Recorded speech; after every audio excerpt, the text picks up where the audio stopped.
Siddharth sharp look ನೋಡಿ ಅಭಿ ಭಯದಿಂದ ಹೇಳ್ದ, ಸರ್, ಈಗ ಟ್ವಿನ್ಸ್ ಬಗ್ಗೆ ಜಾಸ್ತಿ ಡೀಟೇಲ್ಸ್ ಏನು ಸಿಕ್ಕಿಲ್ಲ. ಅದು ಅಲ್ಲದೆ ಆಯ್ರಾ 5 ವರ್ಷದಿಂದ ಅಮೆರಿಕದಲ್ಲಿ ಏನ್ ಮಾಡ್ತಿದ್ರು, ಹೇಗಿದ್ರು ಅನ್ನೋ ಐಡಿಯಾ ಯಾರಿಗೂ ಇಲ್ಲ. ಅವರು ಎಲ್ಲ ವಿಟ್ನೆಸ್ನ ನಾಶ ಮಾಡಿದ್ದಾರೆ ಅಂತ ಸಪ್ಪೆ ಮುಖ ಮಾಡಿ ಅಂದ. ಸಿದ್ಧಾರ್ಥ್ ರಿಪ್ಲೈ ಮಾಡ್ದ, okay then continue the investigation ಅಂತ ಆರ್ಡರ್ ಮಾಡ್ದ. ಸಿದ್ಧಾರ್ಥ್ ಯಾವಾಗ ಲೈವ್ ಸ್ಟ್ರೀಮಿಂಗ್ ಅಲ್ಲಿ ಸಿಹಿನ ನೋಡಿದ್ನೋ ಆಗ್ಲೇ ಎಲ್ಲ ಮಿಸ್ಟೀರಿಯಸ್ ಮ್ಯಾಟರ್ ಸಾಲ್ವ್ ಆಗಿತ್ತು. ಒಂದೇ ಕ್ಲಿಕ್ಗೆ ಅಷ್ಟು ದಿನದ ಪಿಕ್ಚರ್ ಸಿದ್ಧಾರ್ಥ್ ಕಣ್ಮುಂದೆ ನಿಂತ ಹಾಗೆ ಅವನು ಎಲ್ಲ ಸತ್ಯನೂ ತಿಳ್ಕೊಂಡಿದ್ದ. ಎಲ್ಲ ತಿಳ್ಕೊಂಡಿದ್ರು ಅವನು ತುಂಬಾ ಕೂಲ್ ಆಗಿ ಪೇಷನ್ಸ್ ಇಂದ ಇದ್ದ. ಎಲ್ಲ ನೆನೆಸ್ಕೋತಿದ್ದ ಸಿದ್ಧಾರ್ಥ್ ಮುಖದಲ್ಲಿ ನಗು ಇತ್ತು. ತನ್ನ ಮಗ ರೋಹನ್ ಬೆಂಗಳೂರಲ್ಲಿ ಇದ್ದಕ್ಕಿದ್ದ ಹಾಗೆ ಅತಿಯಾಗಿ ಮಾತಾಡ್ತಿದ್ದು, ಹೆಣ್ಮಕ್ಳ ಹಾಗೆ ಬಿಹೇವ್ ಮಾಡ್ತಿದ್ದು, ಅದ್ರ ಜೊತೆ ತುಂಬಾ ಕನ್ಫ್ಯೂಷನ್ಸ್ ಕ್ರಿಯೇಟ್ ಮಾಡಿದ್ದು ಎಲ್ಲ ಅವನಿಗೆ ನೆನಪಾಯ್ತು. ಪ್ರೀತಮ್ ಮತ್ತು ರೋಹನ್ ಇಬ್ರು ಒಂದೆರಡು ಸತಿ ನಿಮ್ಗೊಬ್ಳು ಮಗಳಿದ್ದಾಳೆ ಅಂತ ಹೇಳಿದನ್ನು ಅವನು ಮರ್ತಿರ್ಲಿಲ್ಲ. ಎಲ್ಲಕ್ಕಿಂತ ಹೆಚ್ಚಾಗಿ ಆಯ್ರಾ ರೋಹನ್ನ ತುಂಬಾ ವಿಚಾರಿಸ್ಕೋತಿದ್ಲು, ಕೇರ್ ತಗೋತಿದ್ಲು, ಅವನ ಬಗ್ಗೆ ಸದಾ ತಿಳ್ಕೊಳ್ಳೋ ಕುತೂಹಲ ತೋರಿಸ್ತಿದ್ಲು. ಆಯ್ರಾ ಅವನ ಹೋಟ್ಲಿಗೆ ಬಂದಾಗಿಂದ ನಡೆದಿರೋ ಎಲ್ಲಾ ಇನ್ಸಿಡೆಂಟ್ಸ್ನ ಅವನು ಸಿಹಿ ನೋಡ್ದಾಗ್ಲೇ ನೆನೆಸ್ಕೊಂಡ. ಆ ಕ್ಷಣದಲ್ಲಿ ಸಿದ್ಧಾರ್ಥ್ಗೆ ತನಗೊಬ್ಳು ಮಗಳಿದ್ದಾಳೆ ಅನ್ನೋ ಖುಷಿ ಜೊತೆಗೆ ಅಷ್ಟೇ ಕೋಪನೂ ಇತ್ತು. ಯಾಕಂದ್ರೆ ಅವನು ಮೋಸ ಹೋದ ಈಡಿಯಟ್ ಡ್ಯಾಡ್ ಆಗಿರೋದಕ್ಕೆ. ಅವನು ಅಂದ್ಕೊಂಡಂಗೆ ಆಯ್ರಾ ಅವನನ್ನ ಇಷ್ಟಪಟ್ಟು ಪ್ರೀತಿಯಿಂದ ಹತ್ರ ಆಗ್ತಿರ್ಲಿಲ್ಲ. ಅವಳು ಸಿದ್ಧಾರ್ಥ್ಗೆ ಹತ್ರ ಆಗೋದಕ್ಕೆ ಕಾರಣ ಅವಳ ಮಗ ರೋಹನ್. ಆ ವಿಷಯ ಅರ್ಥ ಆದಾಗ ಸಿದ್ಧಾರ್ಥ್ಗೆ ತುಂಬಾ ಬೇಜಾರಾಯ್ತು, ಅಸಮಾಧಾನನೂ ಆಯ್ತು. ಆಯ್ರಾ ಮೇಲೆ ಸಖತ್ ಕೋಪ ಬಂತು. ಆ ದಿನ ಅವನು ಲೈವ್ ಸ್ಟ್ರೀಮಿಂಗ್ ಅಲ್ಲಿ ಸಿಹಿನ ನೋಡಿದ ಮೊಮೆಂಟ್ ಅಲ್ಲೇ ಸಿದ್ಧಾರ್ಥ್ ಗೊಂದಲದಿಂದ ನಿಂತಾಗ ಕಾಣಿಸಿದ್ರು ಅವನ ಮನಸ್ಸಿನಲ್ಲಿದ್ದ ಯೋಚನೆಗಳು ಯಾರಿಗೂ ತಿಳಿದಿರ್ಲಿಲ್ಲ. ಸ್ಟಾರ್ಟಿಂಗ್ ಇಂದ ಎಂಡ್ ವರ್ಗೂ ಅವನು ತನ್ನನ್ನ ತಾನೇ ಹೊಗಳ್ಕೊಂಡು ಆಯ್ರಾಗೆ ತನಗಿಂತ ಬೇರೆ ಯಾವ ಹುಡುಗನೂ ಸೂಟ್ ಆಗಲ್ಲ ಅಂತ ಅಂದ್ಕೊಂಡು ಬಂದಿದ್ದ ಸಿದ್ಧಾರ್ಥ್ಗೆ ಶೇಪ್ ಔಟ್ ಆಯ್ತು. ಅದನ್ನ ಈಸಿಯಾಗಿ ಸಹಿಸ್ಕೊಳ್ಳೋಕು ಅವನಿಂದ ಆಗ್ಲಿಲ್ಲ. ಸಿಹಿನ ಫಸ್ಟ್ ಟೈಮ್ ನೋಡಿದಂತೆ ಆ ಮೊಮೆಂಟ್ ಅಲ್ಲಿ ಸಿದ್ಧಾರ್ಥ್ ಎಮೋಷನ್ಸ್ ಕೂಡ ಫೈಟ್ ಮಾಡ್ಕೋತಿದ್ವು. ಅವನಲ್ಲಿರೋ ಒಂದ್ ಮನ್ಸು ಸಖತ್ ಹ್ಯಾಪಿ ಆಗಿದ್ರೆ ಮತ್ತೊಂದ್ ಮನ್ಸು ಅಷ್ಟೇ ಬೇಸರ ಮಾಡ್ಕೊಳ್ತಿತ್ತು. ಫೈನಲಿ ಸಿದ್ಧಾರ್ಥ್ ಮನ್ಸುಗಳ ಹೋರಾಟ ನಿಂತು ಅವನ ಮಗಳು ಸಿಹಿ ಸಿಕ್ಕಿರೋ ಸಂತೋಷಕ್ಕಿಂತ ದೊಡ್ಡ ಸಂತೋಷ ಬೇರೆ ಯಾವ್ದು ಇಲ್ಲ ಅಂತ ಅವನು ಸ್ವಲ್ಪ ನೆಮ್ಮದಿ ತಂದ್ಕೊಂಡ. ಬಟ್ ಇದ್ದಕ್ಕಿದ್ದಂಗೆ ಅವನ ತಲೆಯಲ್ಲಿ ಮತ್ತೊಂದು ಯೋಚನೆ ಬಂತು. ಅವನಿನ್ನೂ ಸತ್ಯ ಕಂಡು ಹಿಡಿಯೋದು ಬಾಕಿ ಇದೆ ಅಂತ. ಲೈವ್ ಸ್ಟ್ರೀಮಿಂಗ್ ಅಲ್ಲಿರೋದು ಸಿಹಿನೇ ಅನ್ನೋದು ಅವನ ಅನುಮಾನ ಏನು, ಅವ್ನು 99% ಗ್ಯಾರಂಟಿ ಆಗಿದ್ದ. ಆದ್ರೂ ಅವಳು ಆಯ್ರಾ ಮಗಳು ಸಿಹಿನೇ ಹೌದಾ ಅಲ್ವಾ ಅಂತ ಕನ್ಫರ್ಮ್ ಮಾಡ್ಕೊಳ್ಳೋಕೆ ಅಭಿ ಹತ್ರ ಸಹಾಯ ಕೇಳ್ದ. ಜೊತೆಗೆ ಅವನ ಮೇನ್ ಇಂಟೆನ್ಷನ್ ರೋಹನ್. ತನ್ನ ಮಗ ರೋಹನ್ ಮುಂದೆ ಅವನು ಡ್ರಾಮಾ ಮಾಡ್ತಿದ್ರೆ ಕೆಲ್ಸ ಕೆಡುತ್ತೆ ಅಂತ ಮೊದ್ಲೇ ಗೆಸ್ ಮಾಡಿ ತಾನು ಅವ್ರ ಹಾಗೆ ಡ್ರಾಮಾ ಆಡೋಕ್ ಶುರು ಮಾಡಿದ್ದ. ಪಾಪ ರೋಹನ್ ತಂದೆನ ಅಂಡರ್ ಎಸ್ಟಿಮೇಟ್ ಮಾಡ್ಕೊಂಡಿದ್ದ. ಅವನು ತನ್ನ ತಂದೆ ಈಡಿಯಟ್ ಅಂತ ಅಂದ್ಕೊಂಡು ಸುಮ್ನಾಗಿದ್ದ. ತನ್ನ ಮಗಳು ಸಿಹಿನ ಬ್ಲಾಕ್ ಮಾಡಿದೀನಿ ಅಂತ ಅರಿವಾದ ಸಿದ್ಧಾರ್ಥ್ ಅವನ್ ಫೇಸ್ಬುಕ್ ಇಂದ ತಕ್ಷಣ ಸಿಹಿ ಶರ್ಮಾಗೆ ರಿಕ್ವೆಸ್ಟ್ ಕಳ್ಸಿದ್ದ. ತನ್ನ ಮಗಳ ಜೊತೆ ಆಗಿದ್ದ ಮನಸ್ತಾಪನ ಸರಿ ಮಾಡ್ಕೊಳ್ಳೋಕೆ ಟ್ರೈ ಮಾಡ್ದ. ಅದಾದ್ಮೇಲೆ ಆಯ್ರಾ ಜೊತೆ ಇತ್ತೀಚೆಗೆ ನಡೆದ ಎಲ್ಲಾ ಮಾತುಕತೆಗಳನ್ನ ನೆನಪು ಮಾಡ್ಕೊಂಡ. ಮತ್ತೆ ಅವಳು ಆಡಿದ ಮಾತುಗಳಿಗೆ ಅರ್ಥ ಏನಿರಬಹುದು ಅನ್ನೋದನ್ನ ಫೈಂಡ್ ಔಟ್ ಮಾಡ್ಕೊಂಡ. ಒಮ್ಮೆ ಆಯ್ರಾ ಮಾತಾಡುವಾಗ ಸಿಹಿ ತಂದೆ ದೊಡ್ಡ ಈಡಿಯಟ್ ಅಂತ ಹೇಳಿದ್ಲು. ಆ ಟೈಮಲ್ಲಿ ಸಿದ್ಧಾರ್ಥ್ಗೆ ಆ ಈಡಿಯಟ್ ಮೇಲೆ ಜಲಸ್ ಆಗಿತ್ತು. ಅದ್ರಿಂದ ಆ ಈಡಿಯಟ್ ಯಾರು ಅಂತ ಯೋಚಿಸಕ್ ಹೋಗಿರ್ಲಿಲ್ಲ. ಬಟ್ ಈಗ ಎಲ್ಲ ಕ್ಲಿಯರ್ ಆಗಿತ್ತು. ಸಿಹಿಯ ಈಡಿಯಟ್ ಡ್ಯಾಡಿ ಸ್ವತಃ ಸಿದ್ಧಾರ್ಥ್ ಭರದ್ವಾಜೆ ಅಂತ ಗೊತ್ತಾಗಿ ಅವನಿಗೆ ಇನ್ನೂ ಕೋಪ ಬಂತು. ಸಿಹಿನ ಸ್ಕೂಲ್ಗೆ ಹಾಕೋವಾಗ ಆಯ್ರಾ ಸಿದ್ಧಾರ್ಥ್ ಹೆಸರನ್ನ ಯೂಸ್ ಮಾಡ್ಕೊಂಡಿದ್ಲು. ಅದಕ್ಕೆ ಅವಳ ಮಗಳಿಗೆ ಸೀಟ್ ಸಿಕ್ಕಿದೆ ಅಂತ ಸುಕನ್ಯಾ ಹೇಳಿದ್ರು.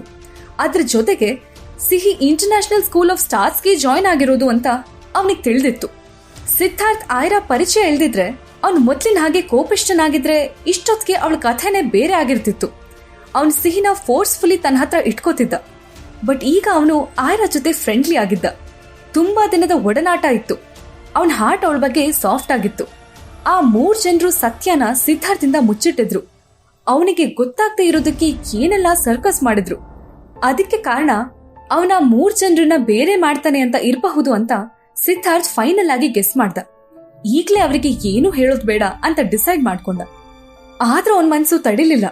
ಇವತ್ತು ಸಿಹಿನ ನೋಡ್ಬೇಕು ಅಂದ್ಕೊಂಡು ಸ್ಕೂಲ್ ಹತ್ರ ಹೋಗಿದ್ದ. ಅಲ್ಲೊಂದು ಸೀನ್ ಕ್ರಿಯೇಟ್ ಆಗಿ ಬರುವಾಗ ಮಗಳನ್ನ ಮನೆಗ್ ಕರ್ಕೊಂಡ್ ಬಂದ್ಬಿಟ್ಟ. ಸಿಹಿ ತನ್ನ ಮಗಳು ಅಂತ ತಿಳಿದೇ ಇದ್ದಾಗ ಸಿದ್ಧಾರ್ಥ್ ಅವಳನ್ನ ಅಷ್ಟು ಚೆನ್ನಾಗಿ ನಡ್ಸ್ಕೊಂಡಿರ್ಲಿಲ್ಲ. ಅದು ಅವನ್ ಮಾಡಿರೋ ಅಪರಾಧ ಆಗಿತ್ತು. ಅವನು ಸಿಹಿನ ಫೇಸ್ಬುಕ್ ಅಲ್ಲಿ ಬ್ಲಾಕ್ ಮಾಡೋದಕ್ಕೆ ಗಿಲ್ಟ್ ಫೀಲ್ ಕೂಡ ಮಾಡ್ಕೊಂಡ. ಈಗ ಅವನ ಮುಂದೆ ಒಂದು ಚಾಲೆಂಜ್ ಇತ್ತು. ತನ್ನ ಮಗಳನ್ನ ಹೇಗಾದ್ರೂ ಒಲಿಸ್ಕೊಳ್ಳೋದೇ ಅವನ ಗುರಿ. ತನ್ನನ್ನ ಡ್ಯಾಡಿ ಕಂಡು ಹಿಡಿದಿದ್ದಾನೆ ಅಂತ ಸಿಹಿಗೆ ಗೊತ್ತಾಗದೆ ಇರೋ ಹಾಗೆ ಅವನು ಅವಳನ್ನ ಓಲೈಸೋಕೆ ರೆಡಿ ಆಗಿದ್ದ. ಸಂಜೆ ಟೀಚರ್ ಒಬ್ರು ಸಿಹಿನ ರೇಗಿಸಿ ಅವಮಾನ ಮಾಡ್ತಿರೋದು ನೆನಪಾದಾಗ ಅವನ ಮೈ ಬಿಸಿ ಆಯ್ತು.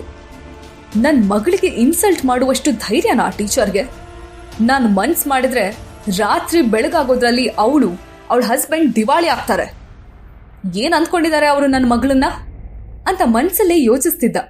ಆದ್ರೆ already Yadav company real estate ಅಲ್ಲಿ ತನ್ನ ಎಲ್ಲಾ ಹಣನೂ ಇನ್ವೆಸ್ಟ್ ಮಾಡ್ಕೊಂಡು ದಿವಾಳಿಯ ಅಂಚಿನಲ್ಲಿ ನಿಂತಿದ್ರು.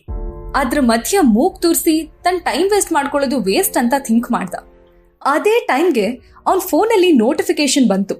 ಫೋನ್ ಎತ್ಕೊಂಡು ಸುಮ್ನೆ ಬ್ಲೈಂಡ್ ಆಗಿ ನೋಡ್ದ. ಆಯ್ರಾ ಕಡೆಯಿಂದ ವಾಟ್ಸ್ಆಪ್ ಮೆಸೇಜ್ ಬಂದಿತ್ತು. ನಾನು ಬೋಲ್ಡ್ ಆಗಿ ನಿಮ್ ಹತ್ರ ಒಂದು ಕ್ವೆಶ್ಚನ್ ಕೇಳ್ಬೇಕಿತ್ತು. ನೀವ್ಯಾಕೆ ರೋಹನ್ ತಾಯಿನ ಅಷ್ಟೊಂದು ದ್ವೇಷ ಮಾಡ್ತೀರಾ ಅಂತ ಕೇಳಿದ್ಲು. ಸಿದ್ಧಾರ್ಥ್ ಅವಳ ಮೆಸೇಜ್ ಓದಿದ ತಕ್ಷಣ ತುಂಬಾ ಸೀರಿಯಸ್ ಆದ. ಅವನ ಕಣ್ಣು ಮತ್ತೆ ಅವನ ಕಣ್ಣಿನ ಪಕ್ಕ ಇರೋ ಬ್ಯೂಟಿಫುಲ್ ಮಚ್ಚೆ ಕೂಡ ಗಂಭೀರವಾದ್ವು. ಸಿದ್ಧಾರ್ಥ್ ಆಯ್ರಾ ಹತ್ರ ಎಲ್ಲಾ ವಿಷಯ ಮಾತಾಡೋಕೆ ಇದು ರೈಟ್ ಟೈಮ್ ಅಂದ್ಕೊಂಡ. ಆಯ್ರಾ ಮೆಸೇಜ್ ಏನೋ ಕಳ್ಸಿದ್ಲು. ಆದ್ರೆ ಅವಳ ಮೆಸೇಜ್ನ ಆ ನಾರ್ಸಿಸಿಸ್ಟ್ ಮನುಷ್ಯ ಸಿದ್ಧಾರ್ಥ್ ಹೇಗ್ ತಗೋತಾನೋ ಅಂತ ದಿಗಿಲಾಯ್ತು.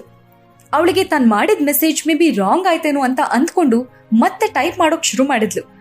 ಅವಳು 2 ವರ್ಡ್ ಬರ್ದಿದಾಗ್ಲೇ ಸಿದ್ಧಾರ್ಥಿಂದ ರಿಪ್ಲೈ ಬಂತು. ಎಸ್, ನಾನೆಲ್ಲ ಹೇಳ್ತೀನಿ. ಇದನ್ನ ಫೋನಲ್ಲಿ ಮಾತಾಡೋದಕ್ಕಿಂತ ಫೇಸ್ ಟು ಫೇಸ್ ಮಾತಾಡ್ಕೊಳ್ಳೋದೇ ಒಳ್ಳೇದು ಅನ್ಸತ್ತೆ. ನಿಮ್ಗೆ ಒಪ್ಪಿಗೆ ಇದ್ರೆ ವಿಲ್ ಮೀಟ್ ಯು ಅಗೇನ್ ಅಂತ ಮೆಸೇಜ್ ಕಳ್ಸಿದ್ದ. ಓಕೆ, ನಾವ್ ಮತ್ತೆ ಮೀಟ್ ಆಗೋಣ. ಪ್ಲೇಸ್ ಮತ್ತೆ ಸಮಯ ನಿಮಗ್ ಬಿಟ್ಟಿತ್ತು ಅಂತ ಆಯ್ರಾ ಅಂದ್ಲು. ಪ್ರತಿ ಸರಿ ನಾನೇ ಫಿಕ್ಸ್ ಮಾಡ್ತಿದ್ದೀನಿ. ನೀವ್ ಯಾವಾಗ ಫ್ರೀ ಇದ್ದೀರಾ ಆಗ್ಲೇ ಮೀಟ್ ಮಾಡೋಣ ಅಂತ ಸಿದ್ಧಾರ್ಥ್ ಆನ್ಸರ್ ಮಾಡ್ದ. ಎನಿ ಟೈಮ್, ಯೋರ್ ವಿಶ್ ಅಂತ ಅವಳು ಹೇಳಿದ್ಲು. ಓಕೆ, ದೆನ್ ಟುಮಾರೋ ಮಾರ್ನಿಂಗ್ ಅಂತ ಅವನ್ ಕೇಳ್ದ. ನೋನು, ಮಾರ್ನಿಂಗ್ ಆಗಲ್ಲ, ನಂಗೆ ಮಲ್ಕೋಬೇಕು. ಆ ಟೈಮಲ್ಲಿ ಒಳ್ಳೆ ನಿದ್ದೆಲಿರ್ತೀನಿ ಅಂತ ಆಯ್ರಾ ಹೇಳಿದ್ಲು. ಸರಿ, ಮಧ್ಯಾಹ್ನ ಆಗಬಹುದಾ ಅಂತ ಕೇಳ್ದ. ನೋ, ಲಂಚ್ ಟೈಮಲ್ಲಿ ಹೊರಗಡೆ ಬರಲ್ಲ ಅಂತ ಅವಳು ಹೇಳಿದ್ಲು.